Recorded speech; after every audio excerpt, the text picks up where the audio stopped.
P2P මේ QR ක්‍රමවේදය භාවිත කිරීම ඔස්සේ අපට පුළුවන් පුද්ගලාණු බද්ධව පුද්ගලයන් අතර ගනුදෙනුව වඩාත් කාර්යක්ෂමව සිදු කරන්න. ඒ වඩාත් විශ්වසනීයයි, වඩාත් ඉක්මන්, ඒ වගේම වඩාත් කාර්යක්ෂමව වඩාත් ඵලදායී ලෙස සිදු කිරීමේ හැකියාව තිබෙනවා.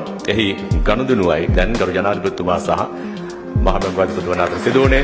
මෙතෙන් සිට මේ රටේ ගනුදෙනුකාර භවතුන්ට තමන්ගේ එදිනෙදා ගනුදෙනු සිදු කිරීමේදී මේ ක්‍රමවේදය භාවිත කරන්න පුළුවන් කමක් ලැබෙනවා. ඉනතුරු අපි සූදානම් P2M ක්‍රමවේදය ගරු ජනාධිපතිතුමා අතින් ආරම්භ කරන්න. අපිට පුළුවන් මේ ක්‍රමවේදය ඔස්සේ ඕනෑම තැනක ඕනෑම ස්ථානයක පවතින ව්‍යාපාරයකින් භාණ්ඩයක් මිලදී ගත්තට පස්සේ මේ QR ක්‍රමවේදය ඔස්සේ අපේ ගෙවීම් කරන්න පහසුකම සැලසෙනවා. තාක්ෂණය වඩාත් දියුණු වෙනවා. මේ කතා කරන මොහොතේදී තාක්ෂණය ඉස්සරහට යනවා. ඊට අනුබද්ධව අපේ එදිනෙදා අවශ්‍යතා ඉටු කරගත යුතුයි.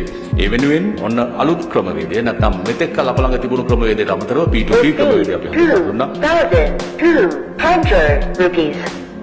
ඒ වගේම මෙතෙක් කල අප භාවිත කළ ක්‍රමවේදයක් බවට පත් වුණු QR ගෙවීමේ ක්‍රමය වඩාත් සක්‍රියව සිදු කරන්න අවශ්‍ය කරන බව අප මෙහිදී ඔබට සඳහන් කරනවා. ඒ පළදෙනු ඒ වෙනුවෙන් වූ කාර්යභාරය ගරු ජනාධිපතිතුමාගේ ප්‍රධානත්වයෙන් අනිකුත් සම්භාවනීයන්ගේ ප්‍රධානත්වයෙන් අප මෙහිදී ආරම්භ කරනු ලැබුවේ.